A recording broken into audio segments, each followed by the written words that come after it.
まさか i9-12900K を。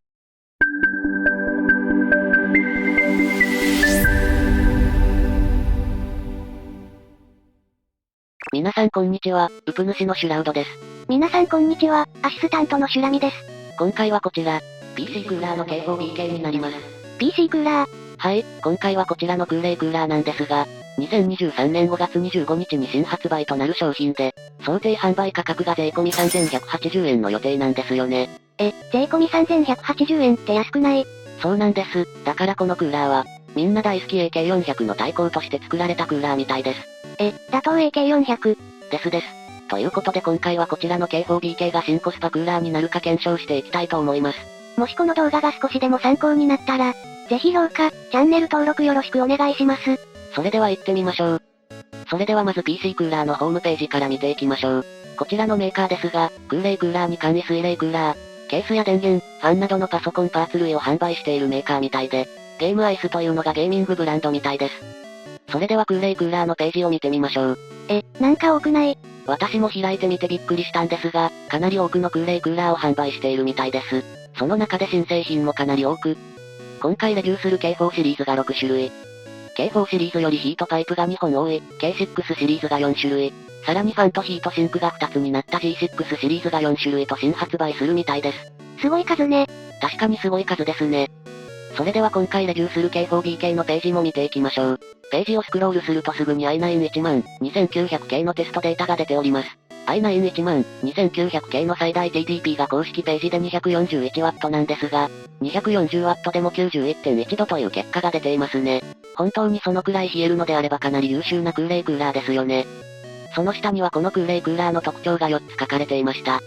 まず1つ目が、130mm のファンで空圧が 2.46mH2O、風量が 76.85cfm となっています。AK400 などのクーラーは 120mm ファンを使っているところが多いのですが、こちらのクーラーは 130mm のファンとなっています。その分クーラー自体の高さも増えてしまいますが、その分冷やせるということかと思います。二つ目が 6mm のヒートパイプが4本構成でできています。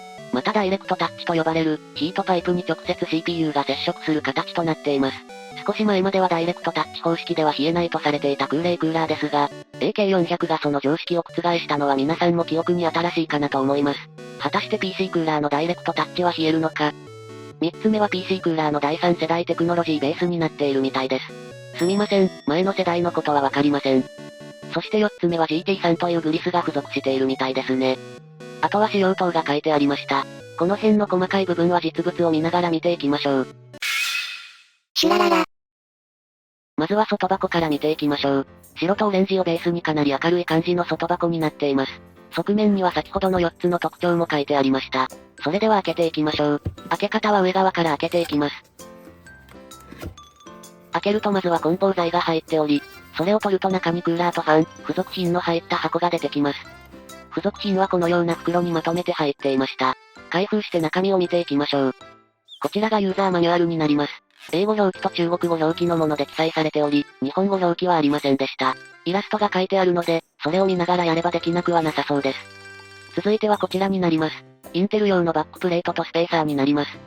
金属バックプレート。はい、こちら3000円のクーラーなんですが、なんと金属バックプレートが付属されています。裏面には PC クーラーの印字もされています。硬さですが、結構思いっきり力を入れてもびくともしないぐらいの硬さでした。スペーサーは青が LGA1700 用、灰色がそれ以外の LGA 用となっています。続いてこちらがマウントプレートと AMD 用のスペーサーとなります。マウントプレートはインテルでも AMD でも共通のパーツとなります。こちらも金属製でできていました。そして最後にファンクリップとグリスとなります。ファンクリップの方は後ほど止めやすさを見ていきましょう。こちらのグリスですが、熱伝導率が 12.8W/μK となっています。側面には残量も確認できるようになっていました。普段使っている SMZ01R の熱伝導率が 13.2W/μK なので 0.4 の差となります。付属品は以上となります。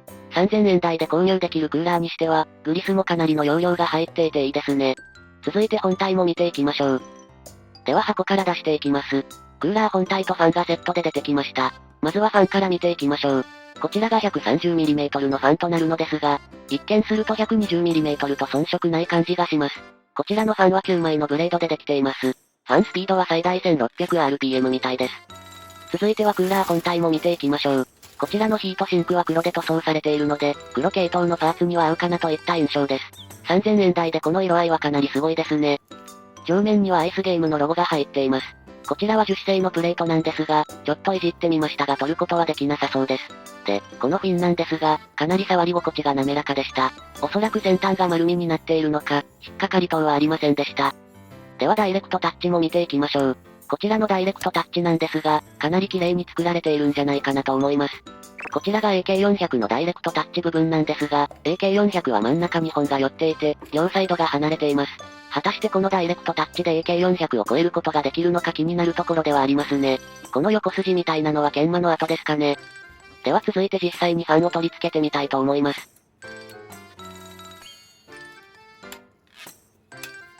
はい、こんな感じで取り付けましたが、ファンクリップは結構固めでした。ファンクリップに関しては、AK400 の方が留めやすいかなと思います。ということでスペックのまとめです。想定価格ではありますが、3000円台前半で買える空冷クーラーとしてはかなり色々と凝っているかなと思います。130mm ファンの空冷クーラーを使ったことがないので、この後検証をしますがどのくらい冷えるのか楽しみではありますね。AK400 と並べてみました。こう見るとやはりヒートシンクが黒く塗装されてるのとそうでないのの違いがわかるかなと思います。他にはファンの大きさが 10mm 違うのもそうですが、ヒートシンクも K4BK の方が少し厚みがありますね。では実際に Core i9-12900K を冷やせるのかやっていきましょう。シュラララ。ではまずはバックプレートを取り付けていきます。バックプレートを取り付けたらスペーサーを取り付けていきます。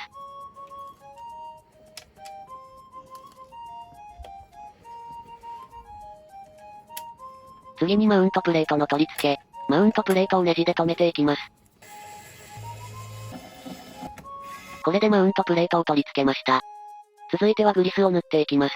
今回は AK400 と比較をするので、付属のグリスではなく、普段から検証に使っている SMZ01R を使用しています。クーラー本体を取り付けていきます。両サイドを軽く締めたら、中の空気を抜くためにクーラーを少し動かします。その後ネジをきちんと締めて、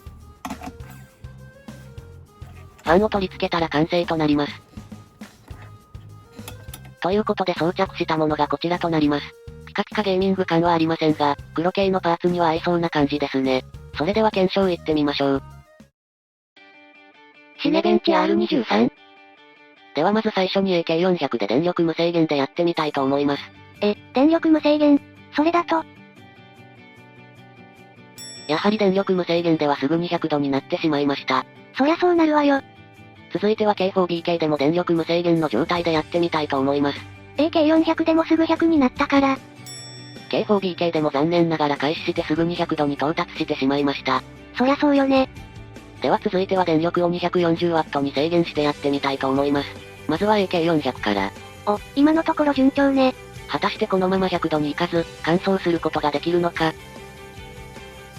残念ながら制限付きでも AK400 で100度以下にすることはできませんでした。では続いては K4BK でも見てみましょう。先ほど AK400 では制限付きでも100度に到達してしまったので、果たして100度に行かずに回しきれることができるのか。この辺ぐらいまではさっきも良かったわよね。最後の山場を越えることができるのかしら。はい、なんと制限付きでは K4BK では100度に行かず乾燥することができました。それはすごいわね。制限付きとはいえ、3000円台前半のクーラーで12900K を本当に冷やしきれるとは思いませんでした。ちなみにスコアは AK400 が26741ポイントで、K4BK が26787ポイントでした。100度に到達しなかった分、スコアが少し高くなったんでしょうね。ただマルチ1回では大丈夫でしたが、10分連続でもやってみたところ、残念ながら開始2分のところで100度になってしまいました。さすがに連続は難しいわよね。で、今回はせっかくなので、近くにパソコンケースがあったので、そこにも入れてやってみました。こちらはアンテックの P20CARGB というケースになります。ケースファンはフロント3枚だけで、左側面もきちんと締めて計測してみました。オープンフレームとパソコンケースで状況が変わるっていうのもあるしね。ケース内でも100度に行かずにいけるのかしら。はい、ケース内でも98度とギリギリではありましたが、なんとか100度に行かずに回すことができました。それはすごいわね。もちろん10分耐久ではダメでしたけどね。それは仕方がない。パソコンから30センチ離れた位置で音量測定もしてみたところ、K4BK はだいたい 35dB 前後でした。AK400 も同じ位置で計測したところ、だいたい 32dB 前後だったので静音性という意味では AK400 の方が少し高いかと思います。ということで今回は PC クーラーの K4BK を紹介いたしました。3000円台前半のクーラーで、制限付きとはいえ i9-12900K を100度にいかず回しきれるとは思っていませんでした。確かに価格と見合わせるとかなり性能高いわよね。ですね。今回 PC クーラーさんからのご要望で AK400 と比較しましたが、私的に感じたことはこちら。価格は変動するので一概にどっちがいいと言いにくいのですが、今は数百円レベルで AK400 の方が安いです。制限付き i9-12900K を冷やせるのは K4BK。取り付けやすさはどちらも差がなかったですね。ファンクリップは K4BK がちょっと硬めではありました。静音性は AK400 の方がわずかに静か。クーラーそのものの塗装や見栄えは K4BK の方が良かったですね。と私の感想としてはこんな感じです。でも AK400 に対抗できそうなクーラーが出てきてくれれば、企業同士でより良いものを作ってくれるかもね。ですね。ということで本日はここまで。もしこの動画が少しでも参考になったら、ぜひ評価、チャンネル登録よろしくお願いします。ご視聴ありがとうございました。シュラララじゃんけん、じゃんけん、ポン。またねー。